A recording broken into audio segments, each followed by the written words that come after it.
We're late enough already. They've closed the doors. Do come in. It's a medical school lecture. I want to see what the attraction is. The psychology of crime. What? Psychology of crime? Come on. I have a good mind to stay. Who's the lecturer? I'd stay if I were you. He only lectures once a week. Now you've got to stay.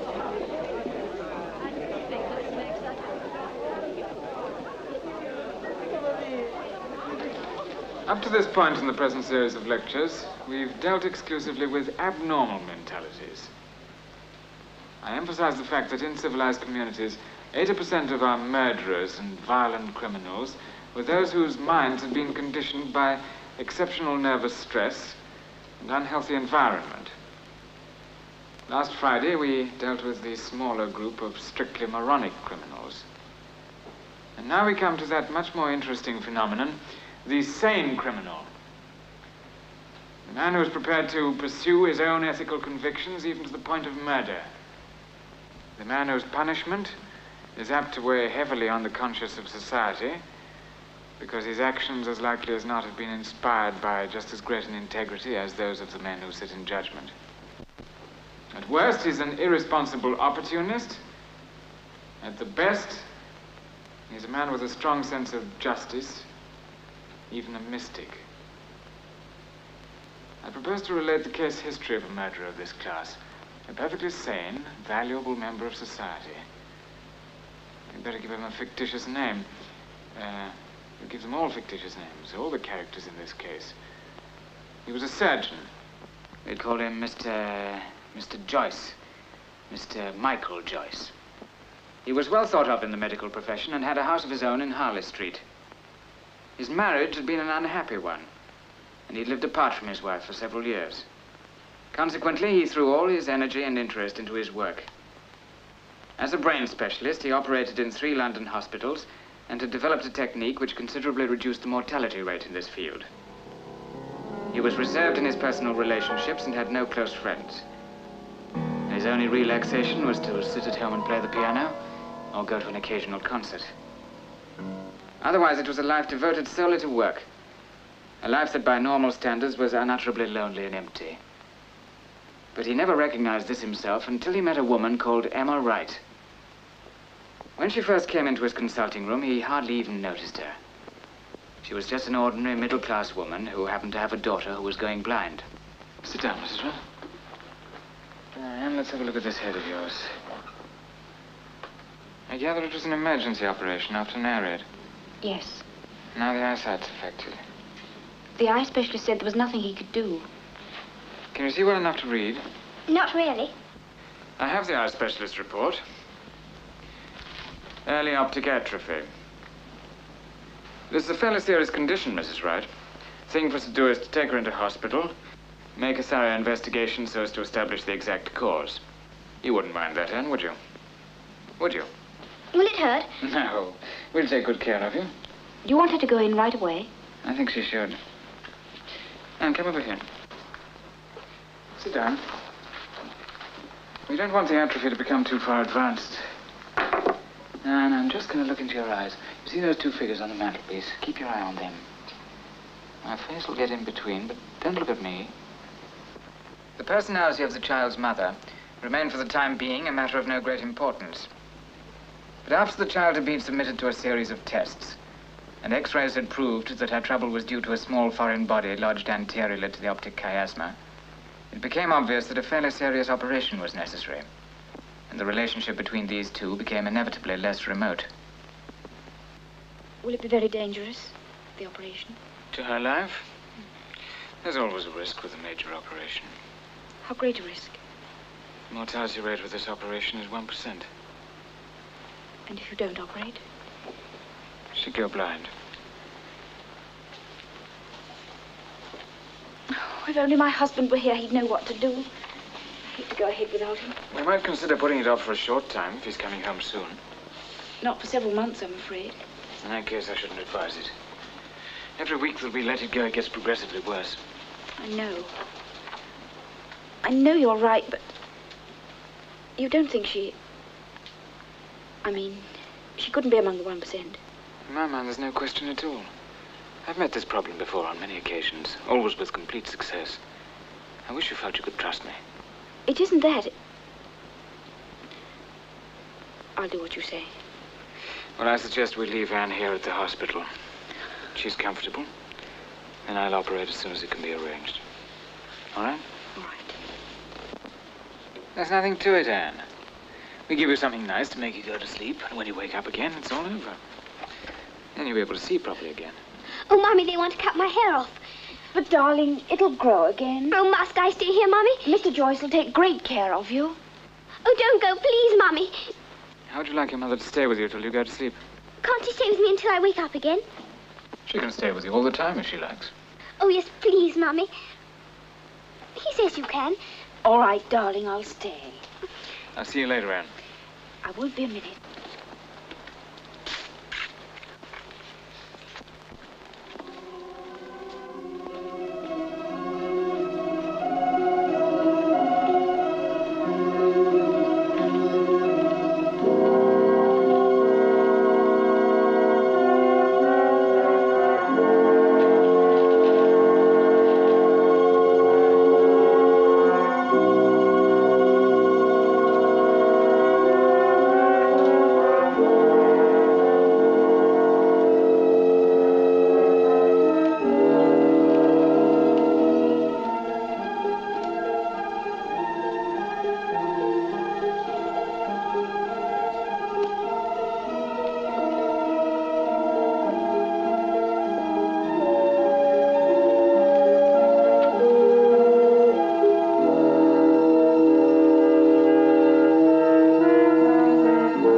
His air of quiet confidence, the surgeon who is about to operate is often as nervous as a prima donna. This was exaggerated in the present case by the feverish devotion of the child's mother, which had conveyed itself to Michael Joyce and robbed him of that cold detachment which is a doctor's great strength. Never before had he been so acutely aware of the identity of the piece of human material he was working on as he took the scalpel and made the first incision, and as the sister handed him the artery forceps.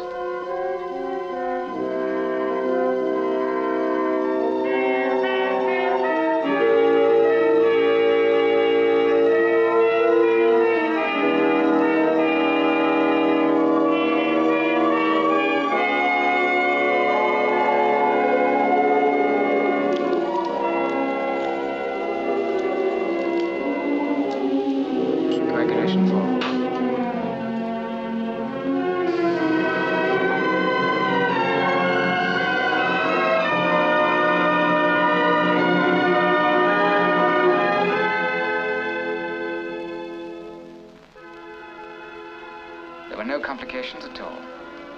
The child took the anesthetic easily, and the foreign body was located and successfully removed.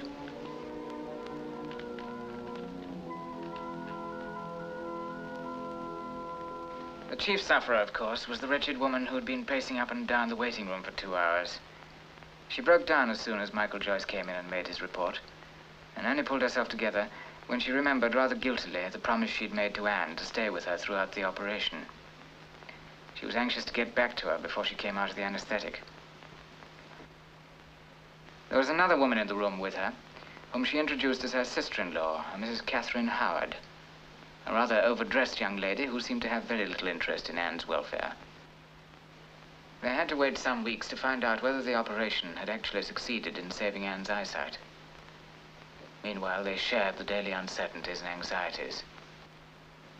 Emma Wright depended more and more on the feeling of confidence which he gave her.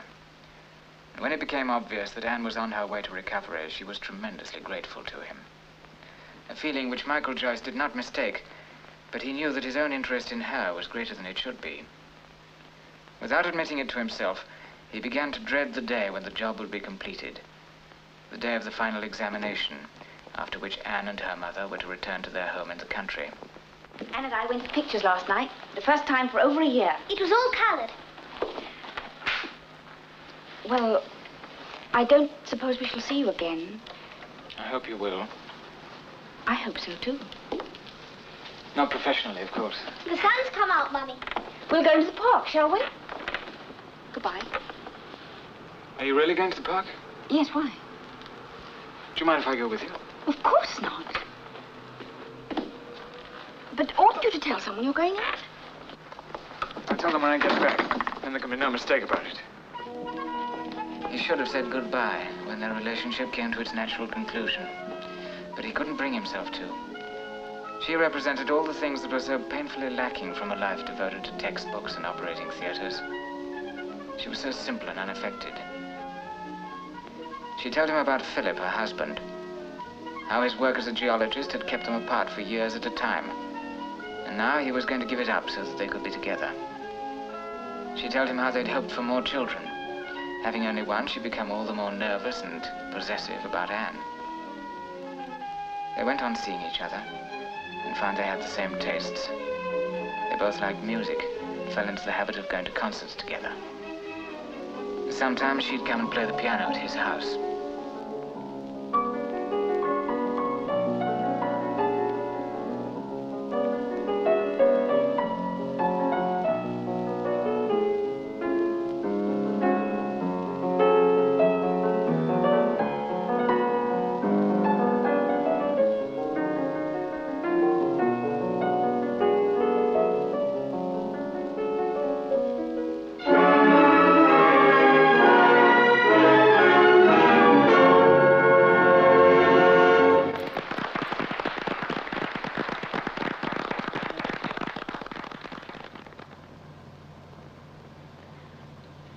Guilty making you drive out all this way. It's all right. I really should have stayed in town, only I hate leaving Anne alone at night. I'm relying on you to show me the way. I don't know this part of the country. Oh, I know the road. Good. Wait a minute. And we lost? Oh, it's all right. That's our chapel. Your chapel? Yes, you can see it from my bedroom window. Draw out when we come to it. I must show it you. All right. There used to be great ructions in the family about it.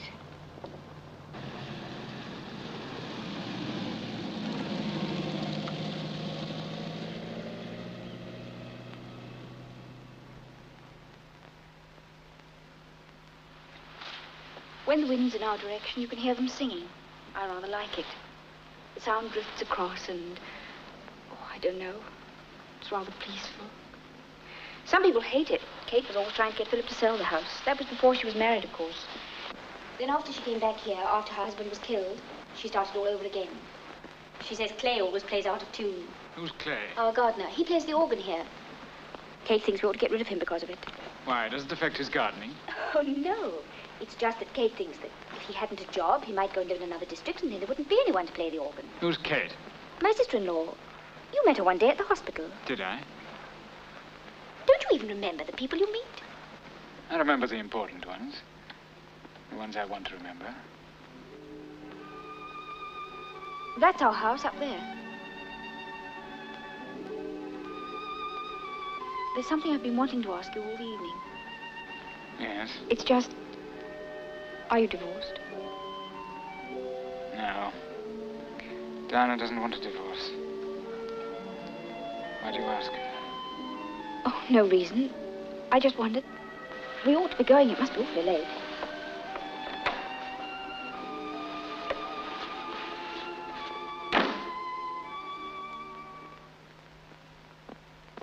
When Emma came up to London for the day, she made a habit of calling in at Michael's house in Harley Street after the day's shopping. And often they'd have dinner together afterwards.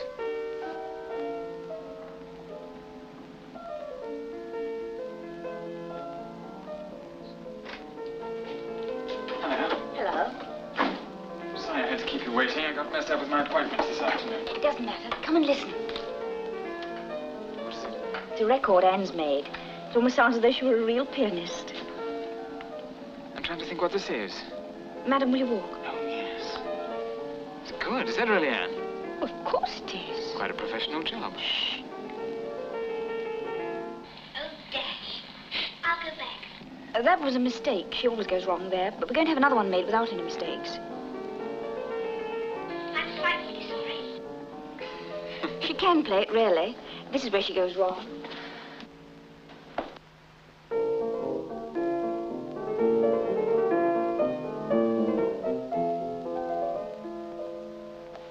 She used to play very well. After the accident, of course, she had to play from memory. I made her go on practicing. Emma, do you love your husband?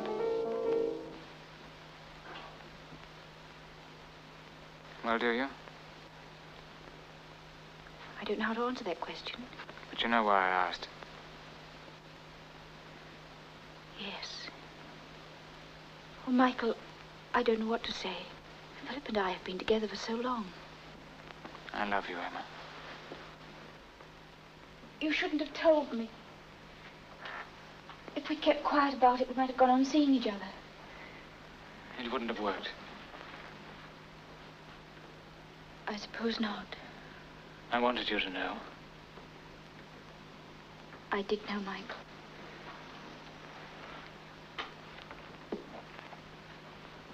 I've tried not to recognize it. I've tried to tell myself that something would happen to make it all right.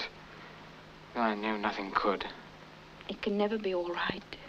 Neither of us is free or ever likely to be. There's nothing we can do about it. We won't see each other again after today. No. I'll miss you. Oh, Michael, so shall I. Dreadfully.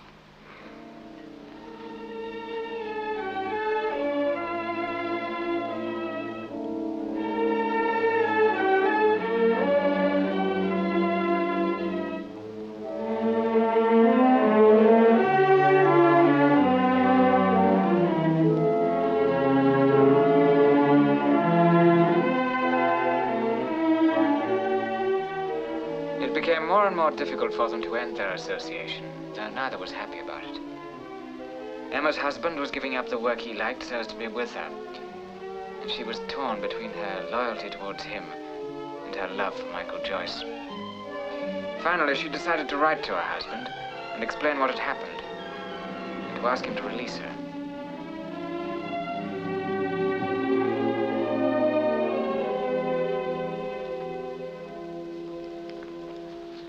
I can't send it, can I? No, you can't.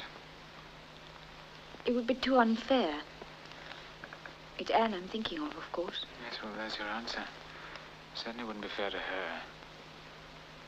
There's only one thing for us to do, I'm afraid. Goodbye, Michael.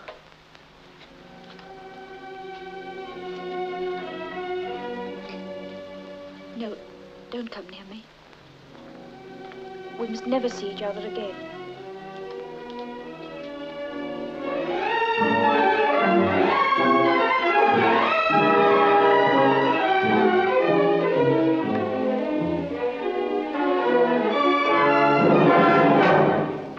And they never did see each other again.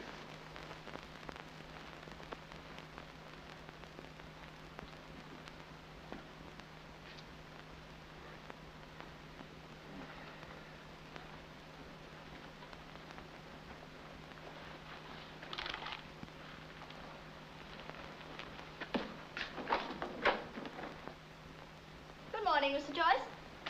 Good morning. Isn't it terrible about Mrs. Wright? Mrs. Wright. You remember, the mother of the little girl. Come on, I'm having fun at 10 o'clock. Oh, will you come in? Will you take a seat in here, please? What about her? Who? Oh, Mrs. Wright. She fell out of a window and broke her neck.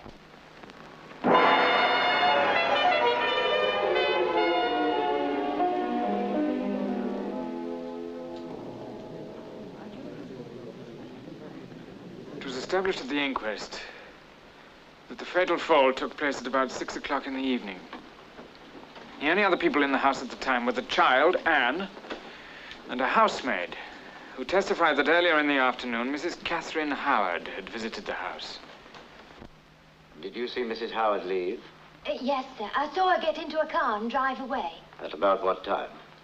A little before 6, I should say, sir. And it was some minutes later that you heard a noise as of someone falling. Yes. That will be all, Miss Bond. Thank you.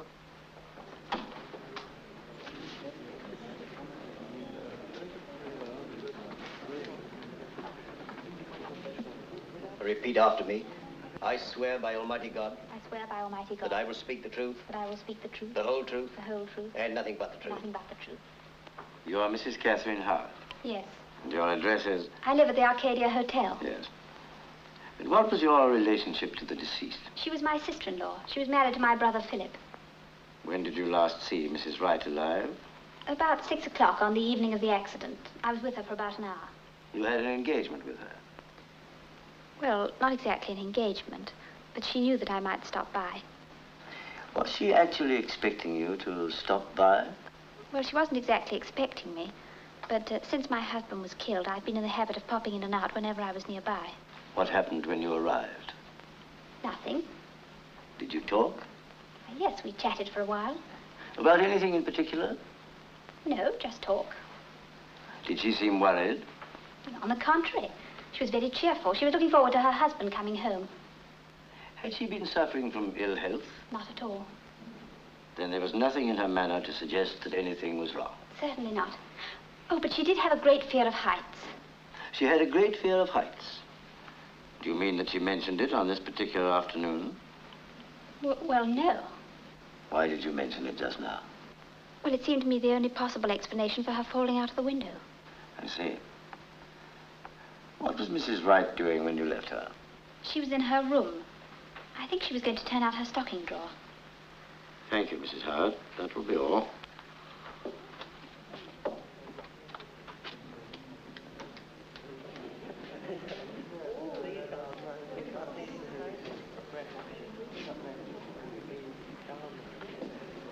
Come over here by me.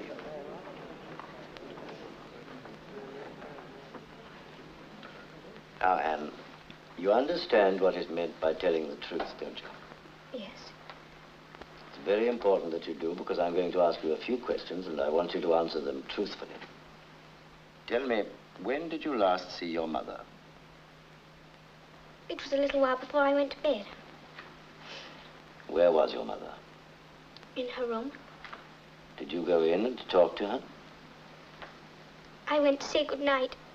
And did you say good night? Yes. Did your mother seem normal? Yes. Tell me, Anne, was there anyone with your mother?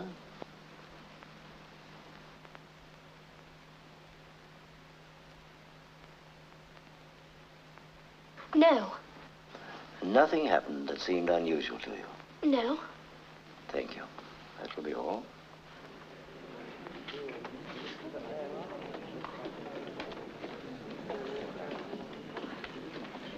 Repeat after me.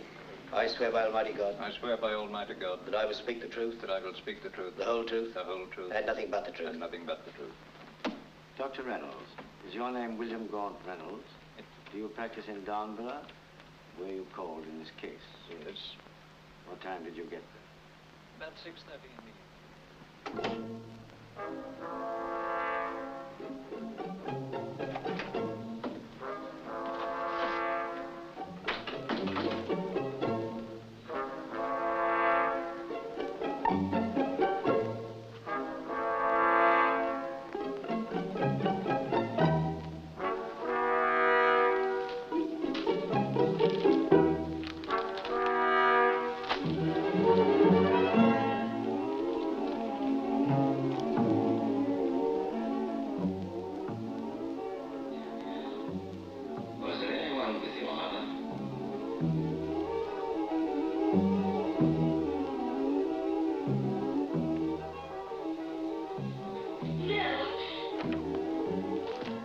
Will you be in to dinner tonight, sir?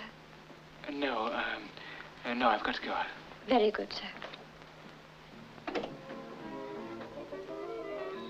Howard, your address is? I live at the Arcadia Hotel. live at the arcade yet.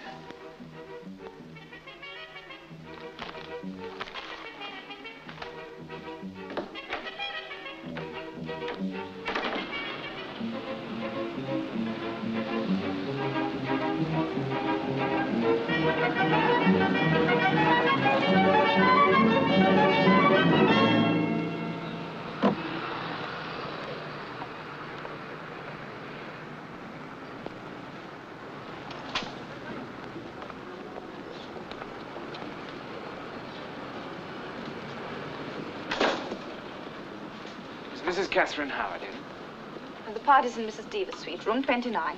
Party? Oh, I'm sorry, sir. I thought perhaps you were one of the guests. Yes, I am. Room 29. Second floor. Thank you.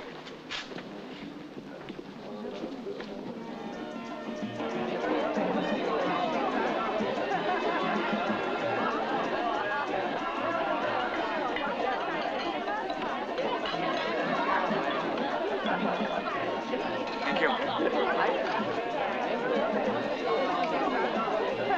Oh, I'm so glad you were able to come. We're in such a muddle. Everybody seems to be here. I won't have to introduce you. Oh, look, there's Joan Scott Trotter. Joan, I want you to meet Mr. How do you do? Albert. But I can't bear to see people without anything in their hands. There. Thank you. Oh, dear, I might have known she'd turn up. Oh, darling, I'm so glad you were able to come. These are the ones we ought to avoid. Why, what's wrong with them? After Jenny Deaver's last party, Judy Hammond went blind. Permanently? No, she's over there somewhere.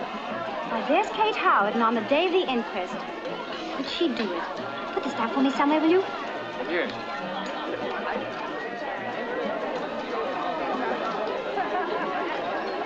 Excuse me. You're being very unsociable. There's someone here I know you'll adore. She's longing to meet you. Sylvia, darling, you don't know Peter, do you? He's dying to meet you. Got a drink? Good. What on earth is that waiter doing? Is your name really Sylvia? What's wrong with Sylvia? Nothing at all. Only mine isn't Peter. Excuse me, I must take this drink to someone. I just love that hat. Hello. Hello. That's the new one. Why, hello, Doctor. I never expected to find you at a cocktail party. I hardly expected to find myself at one. Have you been here long? No, I've only just arrived. You're looking very well. Oh, I'm an absolute wreck. I've been having the most awful time. I expect you read about it. My sister-in-law, Emma Wright, you know, she fell out of a window and got killed. Yes, I did hear about it. I've just come straight from the inquest. I wonder if I dare try one of these. I shudder to think what's in it. Catherine, you poor dear. What really happened? Did you throw herself out, you think? No, of course she didn't. Is one of those going begging? I'll die if I don't have a drink. I'm afraid this belongs to Mrs. Howard. You might find one over there, though. Now, don't go away, Catherine. I simply must hear it all. You saved my life. I think you ought to keep moving if you don't want her to catch you again. Quite a good idea. Kate, my dear, you must give me the lowdown. My husband swears that someone pushed her out of the window and it's all been hushed up. Come in the corner in the quiet. I can't bear I can't, Ned. Haven't you got to telephone your mother? My mother? Oh, yes, I've got to phone my mother. See you later, dear. Excuse me. Kate, my dear, you're not going. Darling, I must. They're too gruesome. You're staying here for dinner. Well, don't rely on me. Oh, quick, there's that awful woman. See you later, dear. You're a menace. Catherine! Darling, you haven't got a drink. No.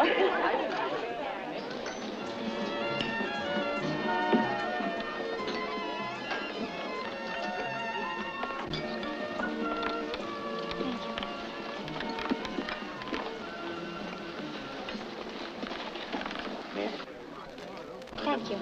Thank you. I'm really not suitably dressed to be here. I ought to have changed, I suppose, but I've had such a hectic week, what with the inquest and everyone ringing up and asking silly questions about Emma. I do sympathize with you. All I know is she left me with a load of debts. Was Mrs. Wright in debt? Oh, not hers, mine. I wonder if they've got any potted shrimps. What's happened to Anne? Anne?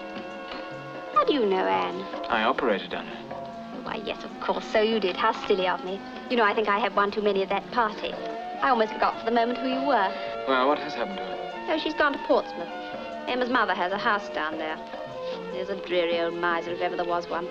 She hates me, as if you cared. I do care. I'm most interested. You're just being very polite and sweet. Frankly, I'm badly. It's fatal to have a drink at Jenny Deaver's. You never know what she's going to put in them. But It'll pass off as soon as you've had something to eat. Tell me about the house. What's happened to that? What house? Mrs. Wright. Oh, it's up for sale. Already? Well, we moved Anne out the night her mother died. Philip will never want to see the place again. It's empty now. You got any potted shrimps? I'm afraid not, madam. Lobster cocktail? Yes, madam.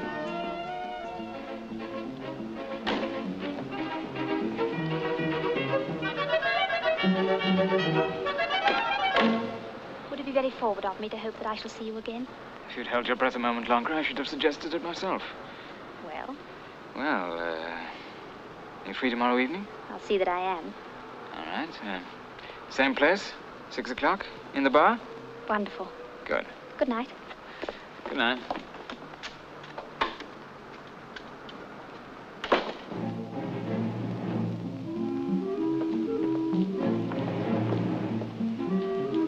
He decided to visit Emma's empty house.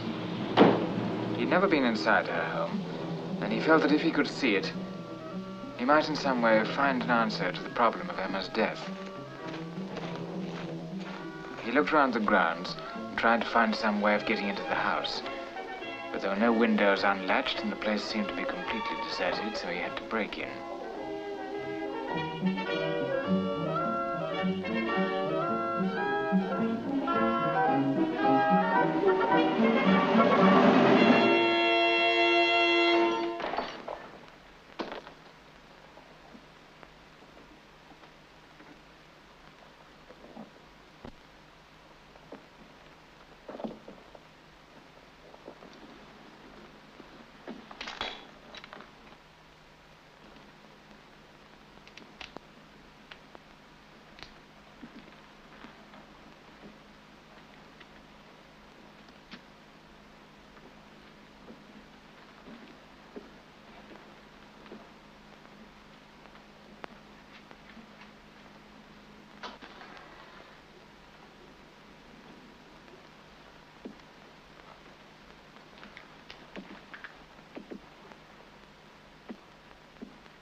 This was the room where Emma had spent her leisure hours. Everything was just as it must have been when she was alive. Her piano and Anne's.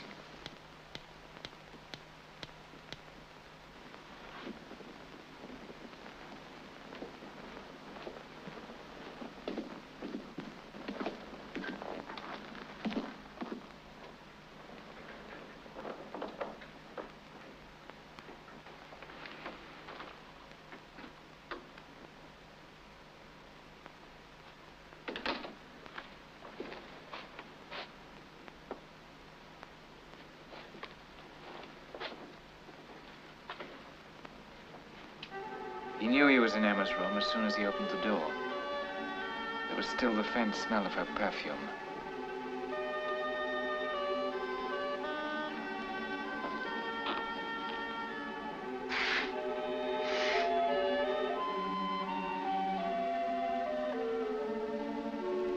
On the other side of the valley, he could see the little chapel that Emma had found so charming.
That's what I should be asking you.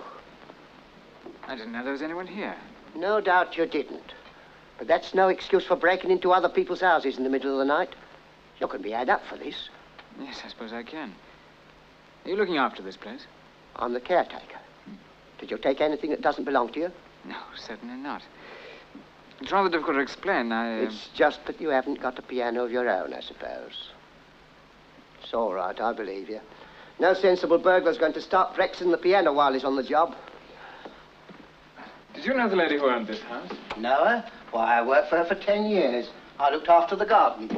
Oh, are you the gardener who plays the organ at the chapel? Ah. You know about me. Ah, yes. Look here, there's no point in our standing out here in the cold. I've got the kettle on. Would you like a cup of tea? There's nothing I'd like better. Come down to my room. I gather that Mrs. Howard didn't take very kindly to your organ playing. Mrs. Howard, poking her nose into everyone's business. Gave the poor lady a nice dance, I can tell you. Shocking tragedy. Ever such a nice lady. I'm usually in bed by this time. If I'd broken in earlier, I might have played the piano in peace. If you picked the right night, you could have made yourself at home the whole evening. Oh, really? Yes. I always cycle over to my sister's on Fridays. Kind of breaks the monotony. Thanks for the information. If I were a burglar, I could use it. You're no burglar. I can see that. I knew Mrs. Wright. I wanted to have a look at the scene of the accident. Accident? It were no accident. The coroner said it was. And what if he did? Does it seem likely to you that a lady would fall out of a window she'd been looking out of for 10 years? A lady that was perfectly healthy and didn't suffer from a fear of heights, no matter what some people said at the inquest. Help yourself to milk. Thank you. She's a real devil, that Mrs. Howard. You seem prejudiced. It's not only me. Doris would bear me out. Sugar? No, thank you. And cook. Mrs. Howard lived here for a time after her husband was killed, and she'd never let Mrs. Wright alone. Always nagging and getting on her nerves. And Mrs. Wright was that soft-hearted, she was very easily upset. Yes, I know she was. And then there was a scene about the carpet. What about the carpet? Oh, she stole it, Mrs. Howard did. Stole a carpet? Mrs. Wright let on she gave it to her just to save Mrs. Howard's face, but we know different. They say Mrs. Howard got a tidy sum for it. Did she? I imagined Mrs. Howard was fairly well off. Well, she had a lot of money by her husband, but that didn't stop her trying to get more. Have another cup? No, thank you very much. I must be moving. Yes, tried to get me the sack just because she didn't like my organ playing. Are you fond of singing? It's a long time since I've sung. If you want to know what I think, Mrs. Howard pushed her. Well, I'm sure that's not true. She could do it. But the maid said at the inquest that Mrs. Howard left the house before it happened. Doris would want to keep it dark for Mr. Wright's sake. Well, for Mrs. Howard's sake, I hope you're wrong. At first, he found it hard to credit the caretaker's assertion. But later, as he got to know Kate Howard, he couldn't entirely dismiss the idea. She was a hard, self-centered, brittle woman, and it did seem just possible that she had had something to do with her sister-in-law's death. Kate Howard was delighted with his attentions, and only too pleased to talk about herself. She appeared to be a woman with a grudge.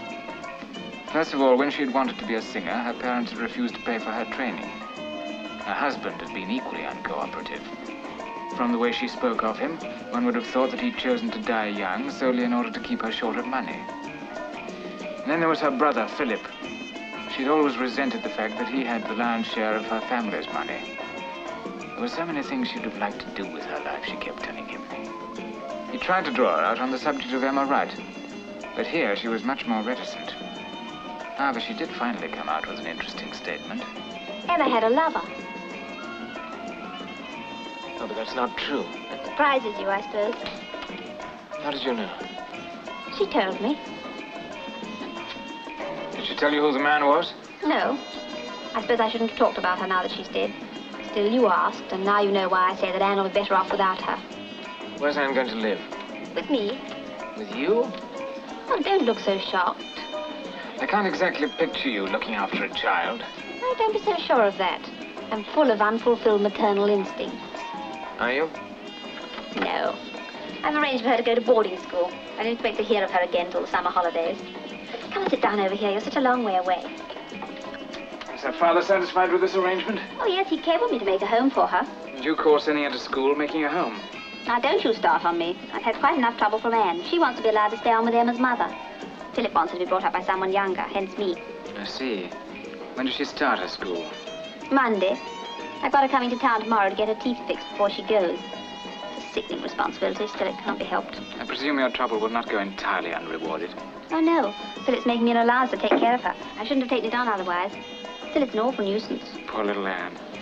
Don't waste your sympathy on her. What time is this dentist appointment?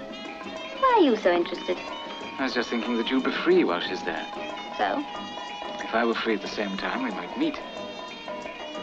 Well, that's quite a thought. Kate was completely unsuspecting when he made an appointment to meet her for tea at the Savoy at 4 o'clock. He never had any intention of keeping this appointment. He had to see Anne. And he had to find a way of seeing her alone. My auntie told me to come and wait for her here when I'd finished with the dentist. Come in, will you? She's having tea somewhere. She's going to pick me up afterwards. Will you wait in here? I know this room.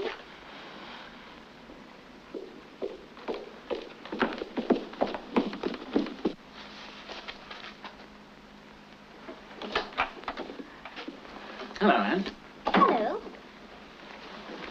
Did the dentist give you a bad sign? I was told to wait here for Aunt Kate. Is it all right? I was expecting you. Your hair's growing nicely. Oh, it's awful. I thought it was about time you and I had a talk. What about? About you. Do you like the idea of going away to school? I don't mind. Do you like your Aunt Kate? Yes. Are you sure about that? Yes. Don't you trust me? Yes. Not very much. I don't know why you're asking me all these questions. I want to help you. A long time ago, you trusted me with something very important. What was that? Your life, Anne. Don't you remember? Yes. Why did you say at the inquest that there was no one with your mother the last time you saw her? Because there wasn't. That's not true, though, is it?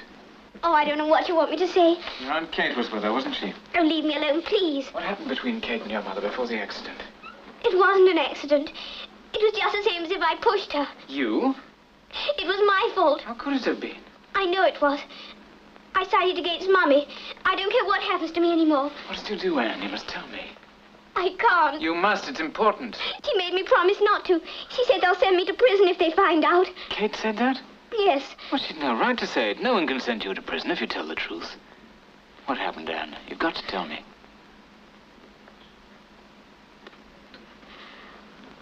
I went up to Mummy's room to say goodnight.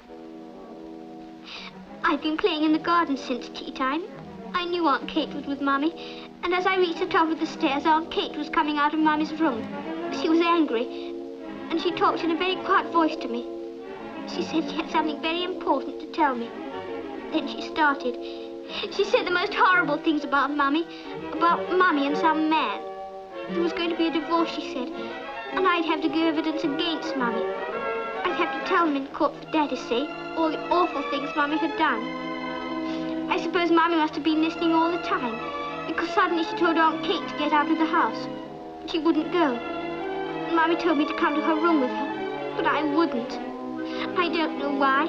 I was afraid, I suppose, and I believed what Aunt Kate had said. I believed it then. It was only afterwards I saw how wicked she was. I heard Mummy slam the door of her room when she went back in. I never saw her again. It was all my fault for believing Aunt Kate. No, Anne, it wasn't your fault.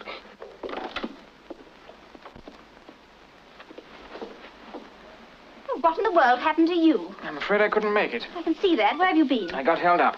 Well, you could have telephoned me. I waited for you over an hour. As it happens, I had more important things to do. I don't know who you think you are.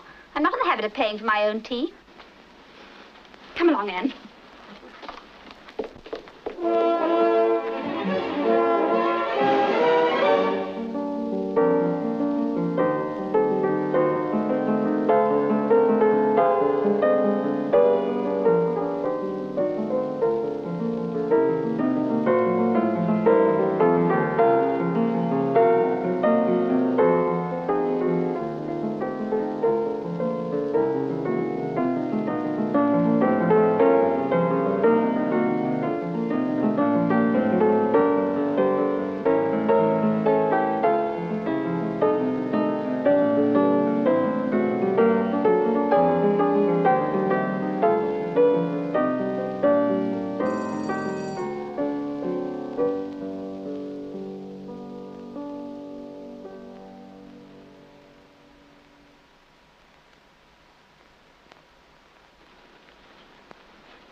I want to talk to you, Michael.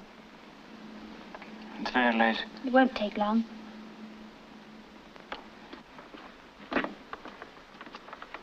What do you want to say? We can't talk down here.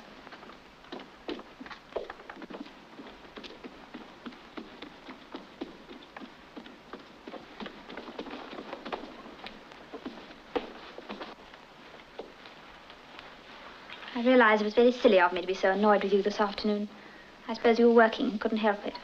Is that what you came to say? Yes. All right, you've said it now. Good night. You're still angry with me. Please don't be. Let's forget about it and be friends. I don't want to see you again, Kate. Oh, Michael. Just because of this afternoon? That has nothing to do with it. You can't just drop me like this. It isn't fair. It'll be better for you if I do. How can you say that? You're fond of me, aren't you? Anyway, I'm very fond of you. Go home, Kate. It's silly to punish us both just because you're angry with me. Michael, you're not just trying to end things with me out of a misplaced chivalry, are you? Misplaced chivalry? What do you mean? It just occurred to me that you might think you were being unfair to go on, knowing that you're not free. Oh, I see. You mean I'm trying to drop you rather than involve you with a married man, is that it? Well, isn't it? I'm asking you for the last time. Go home before it's too late. Michael.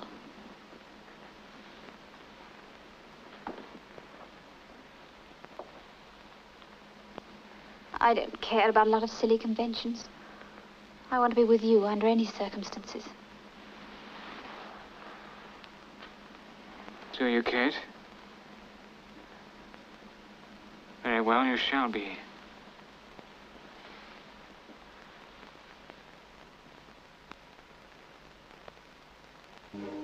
She had made up his mind for him.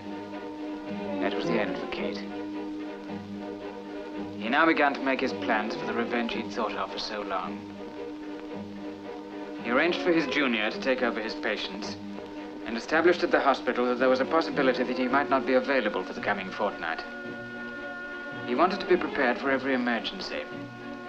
If something should go wrong and prevent him carrying out his plan at once, he didn't want his absence to be noticed. He'd left himself with only one appointment before his meeting with Kate Howard. This was a routine job of an educational nature, which he did at regular intervals as a sideline. While he was engaged on it, his mind was working out the practical problems which would be involved by this plan he'd formulated. It was a Friday night. That was going to make things easier for him. He'd arranged to pick her up at a lonely part of the embankment. On his suggestion, she'd told her friends that she was going away for a few weeks. As they drove out of London, she was full of the usual chatter, never suspecting for a moment his real feelings towards her. Until they'd actually arrived at Emma's house, she'd no idea where he was taking her. The house was for sale. He wanted to see it. She accepted this explanation. He knew that no one would answer the bell because he remembered the gardener telling him that he always went over to his sister's place on Friday nights. The window was still broken as he'd left it on his last visit. She followed him upstairs to Emma's room and over to the window out of which Emma had fallen. He drew the curtains, threw open the window. Then he told her that he was the man Emma had loved, that he'd found out that she was responsible for Emma's death. And now she was going to die the same way Emma had died. He told her to throw herself out. At the last moment, she started to scream. Then she fell. This was a murder conceived in perfect sanity and faultlessly carried out. I'm afraid I've taken rather longer with this story than I'd intended. I shall have to leave the more general discussion of the subject until next time. May I ask you a question? Yes? I take it that the murderer was never suspected. No. The police could find no evidence that pointed to anything other than suicide. And yet, like all paranoics, he had to tell someone about it. I don't quite get that. Well, he told you, presumably. Yes, he was a patient of mine. In a lunatic asylum. No, he was perfectly sane. Sane as I am.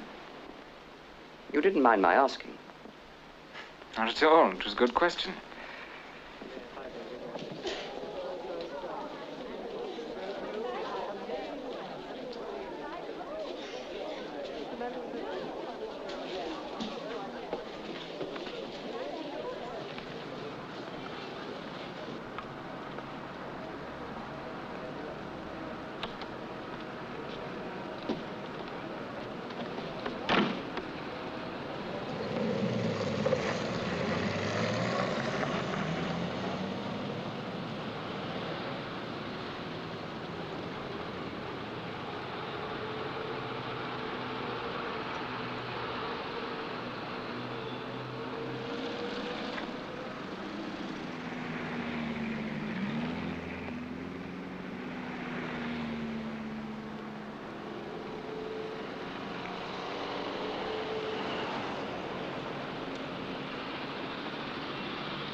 Have you been waiting?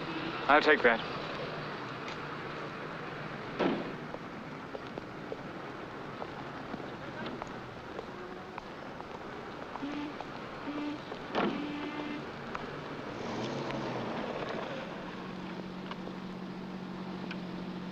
Where are we going? You'll see. Oh, a surprise. You went across a red light. Did I?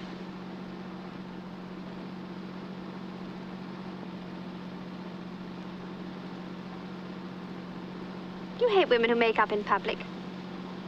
I've never thought about it. So much for that as a subject of conversation. Perhaps you'd like to talk about yourself. What was your appointment this evening?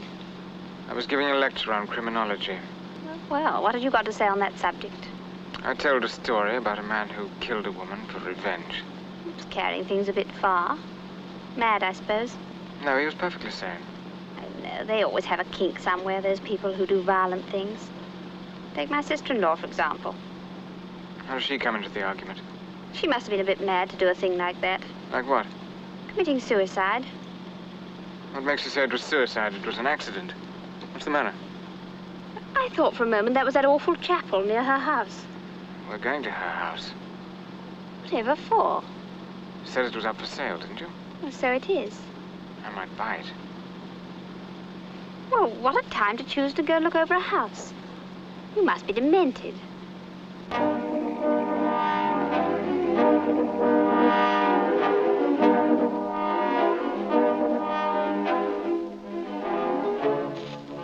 Out you get. Oh, do let's come back in the daytime. I want to show you something. It won't take long.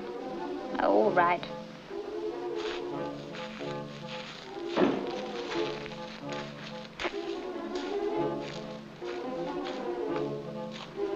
Where are you going?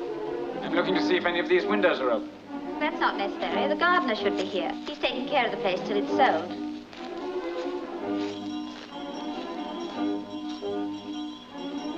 There's a window broken here.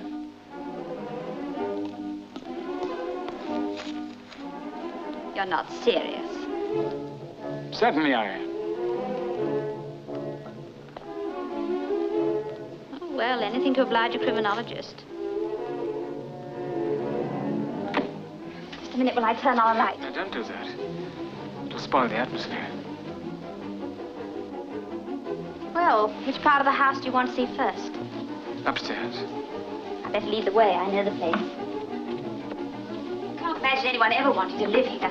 I've always loathed it. I tried to persuade Philip to sell it long ago when he first inherited it.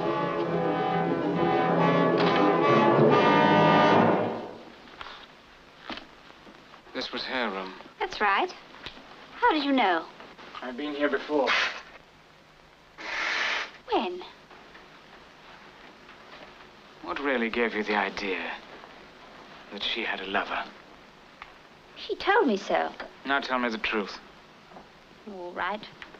I overheard them talking on the telephone. I listened on the extension. Didn't you recognize the man's voice? No. But you do now.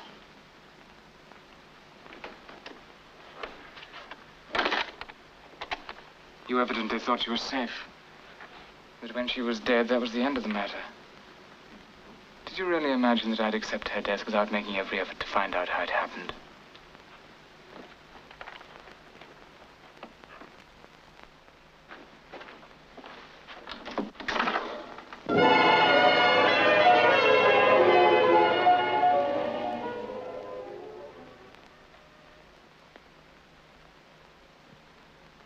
Come here.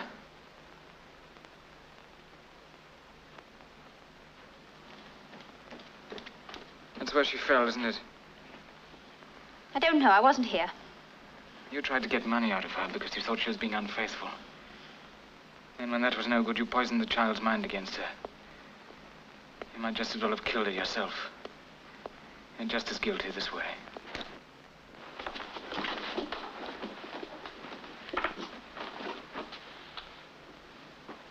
What was that for? I don't like being locked in a room with a madman. I can get that key from you anytime I like. If you don't let me out of here, I'll scream. There's no one to hear you. The gardener's here. He'll hear me. Why don't you scream then? Because I want to give you the opportunity of letting us get out of here with dignity. The gardener goes over to his sister's on Friday nights. This is Friday night. Let me out of here. He told me so himself. That's why I picked tonight. He's not at his sister's. He's here. That's him playing the organ. No one else ever plays it. You can't do anything to me now. He'll be back soon. Not soon enough. You're raving mad. I'm going to make you do to yourself what you did to her. Let go of me. I won't. Like suicide. The organ stopped. He'll be back. He'll be back here.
George, why don't you park this thing crossways and nobody could get past? I just stopped to wipe my windscreen. I couldn't see. Oh, you couldn't see? What do you think I am, an owl? Where are we, do you know? Yes, we're on the main Portsmouth Road. Thank goodness somebody knows. That's where I'm supposed to be headed. I can tell you how to get there. Directions in England? Are you kidding? No, thanks. I'll just follow you. No, you can't do that. I turn off just up the road. That's all right. I'll follow you that far. Give me a highball when you turn. Okay.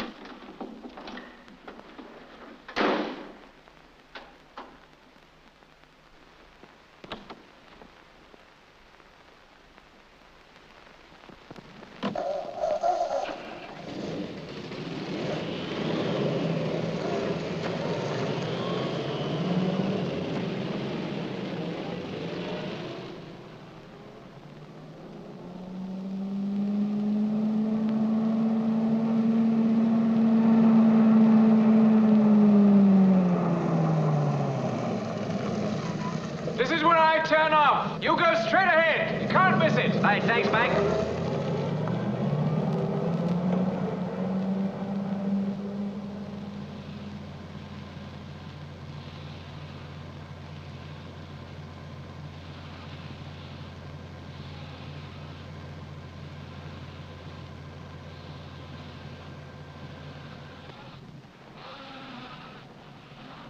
Oh, can you help me? I've run off the road. My car's ditched. I'm afraid I can't stop. I'm in a hurry. Well, perhaps you'd be good enough to give me a lift. No, I'm sorry. I'm afraid I can't. I've got an urgent case.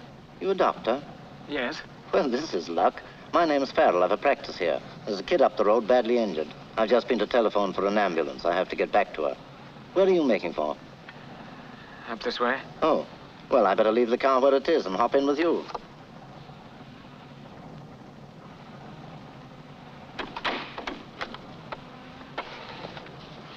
Oh, just a minute. I must get my bag.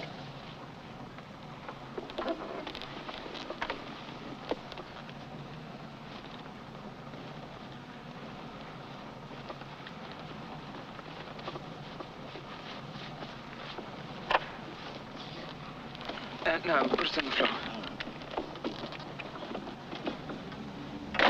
Ambulance will never make it in this fog. How far are you going? I'm not quite sure where it is from here. I know this district, and perhaps I can help you. No, I don't think you can. It's a long way. Are you a London man? Yes. Have you had any experience with fractured skulls? Quite a lot. Could have used you tonight. Why do you have to turn up when it's too late? What could you have used me for? This kiddie I was telling you about. Road accident, was it? Yes. Lorry ran into a private car in the fog. Kitty was in the back and seemed to have taken most of the bump. She's unconscious now and bleeding from a cut over the right ear. It's very suggestive of a middle meningeal hemorrhage.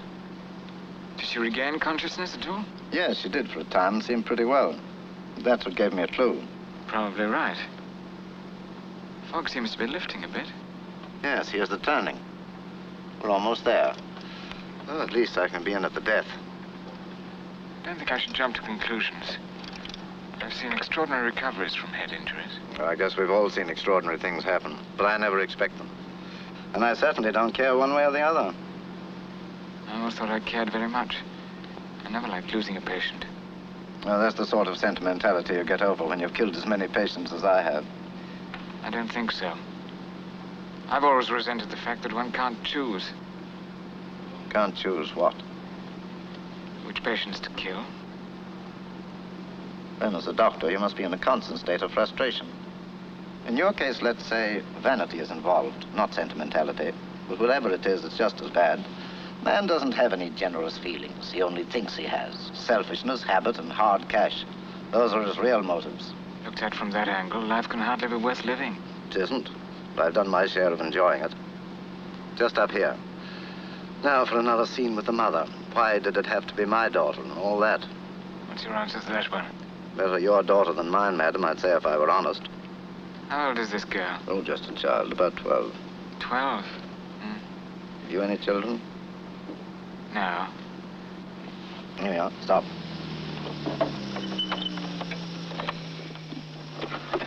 Oh, I suppose I couldn't persuade you to look in for a moment and give a little presence to the case. It's always a great comfort to the parent to have a second opinion say there's no hope. Maybe there is hope. She's still alive, isn't she?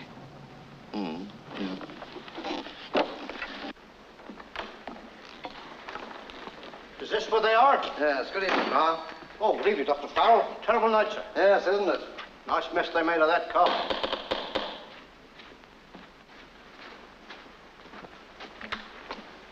Oh, Doctor, we thought you'd never get back. I managed to get another opinion. This is Dr. Where's the patient? Oh, Doctor, she still hasn't moved.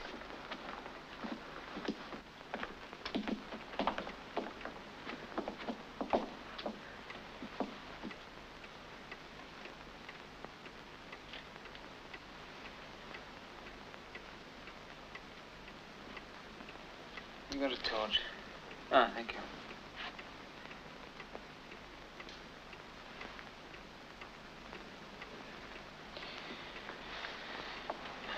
Take that.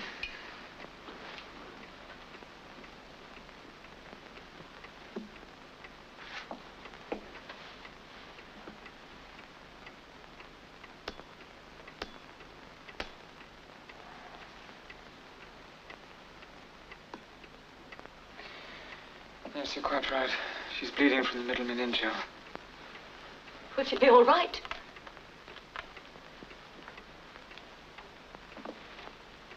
I'll operate now. What, in this place? We've got a large saucepan or fish kettle. I want to sterilize my instruments. And, I shall need some clean sheets. I've got my instruments in the car.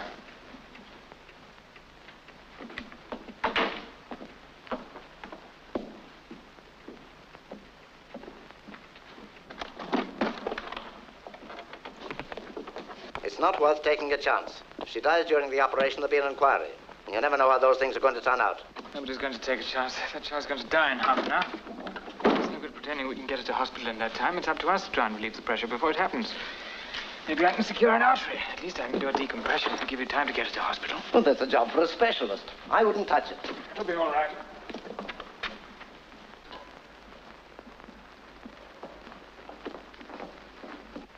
Well, it was this way. We come out of the bend. We couldn't have been doing more than 8 miles an hour, and there's a grinding noise and we'd had it. Ah, sure, that's women drivers all over. They never look where they're going. She was gazing at the side of the road with divil a glance in front of her. You should have swerved over. How could we? We never saw her until she was on us. And then she was going on the wrong side of the road. Well, one of you better come with me and show me what's what. All right.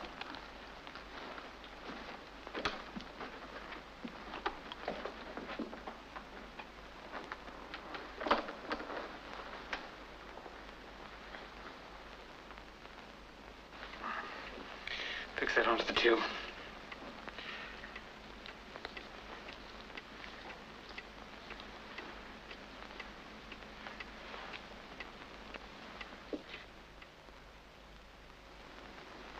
Thank you.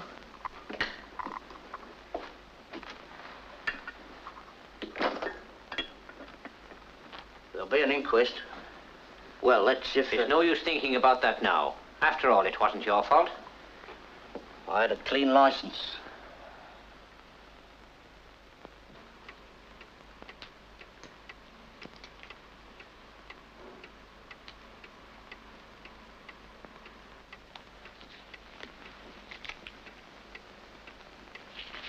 Respiration's failing. Have you got any chloramine? I don't carry it. I've got some in my car. Small box in the front pocket.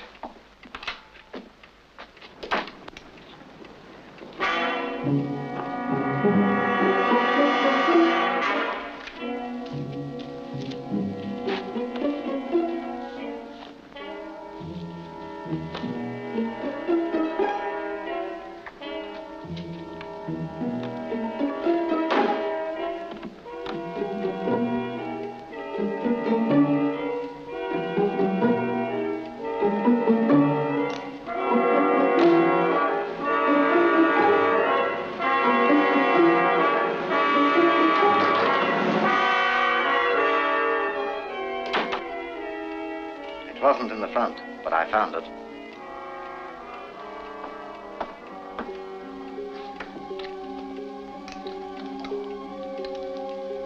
Quickly.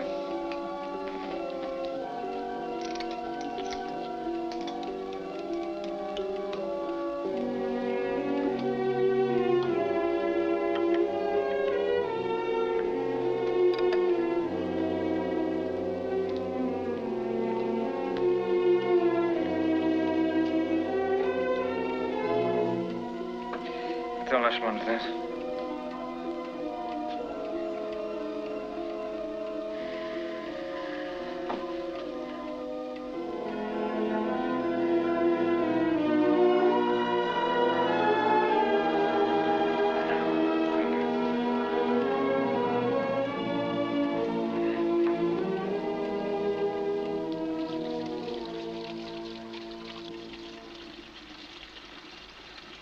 That was a good job. I hope so. It's your line, I suppose. Yes. She has a good fighting chance now. It gives you a feeling of elation, a feeling of control over people's destinies. You find that? Certainly not. I was trying to assess your reactions. A spectacular recovery, of course, would do my practice a world of good. Apart from that, it's all one to me whether she recovers or not. You expect everyone else to feel like that? Not you. I'm not speaking of obsessionals. I'm speaking of the normal, the perfectly sane. Let me put it this way. The vessel which we normal people use for imbibing experience is a stout austerity model, which doesn't crack. With others, like yourself, the glass, though of superior design, cracks quite easily. Now, instead of leaving it upturned on a shelf, a danger to all, it should be thrown away. I don't accept your diagnosis. The doctor dispenses death and healing with blind impartiality. He's not supposed to weigh the merits of an individual case and exercise a sense of justice. I resent that. What I did today, and you know what I'm talking about, was just. It was a gesture of independence by a sense of justice which years of professional practice have threatened with atrophy. Today I sat in judgment. Paranoia. My diagnosis was quite correct. You are mad. Who's the owner of that car outside? That must be Dr. Farrell's car. Farrell? That ain't Dr. Farrow's car. It's a big black one. Must be the yellow one. Who's he? Dr. Farrow's car must be outside somewhere. There's only one outside. Thank you. That ain't Dr. Farrow. He left me down the village. And who's the yellow one? There, no, the vintage one. I'll ask him one or two questions. She looks better, doesn't she? Yes, her color's good. Beginning to look very different. He was wonderful. I shall never be able to thank him. Where is he? I don't know. Look, Doctor, she moved. Oh, we must expect that now that she intends to live. Are you the owner of that car outside? No, Who does it belong to? I don't know. Why? I nearly ran right into it. He's parked outside without a rear light. Oh, is that all?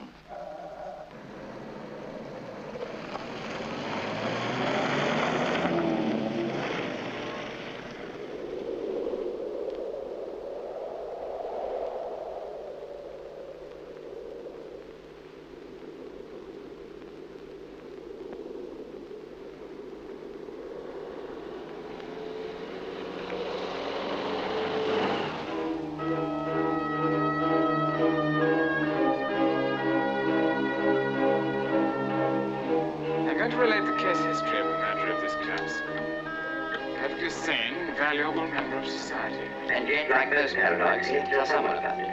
Yes, he was a patient of mine. In a lunatic asylum? No, he was perfectly sane. As sane as I am. Not you. I'm not speaking of obsessionals. I'm speaking of the normal, the perfectly sane.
Paranoia. My diagnosis was quite correct. You are mad. You are mad. You're raving mad. You're raving mad. You're raving mad.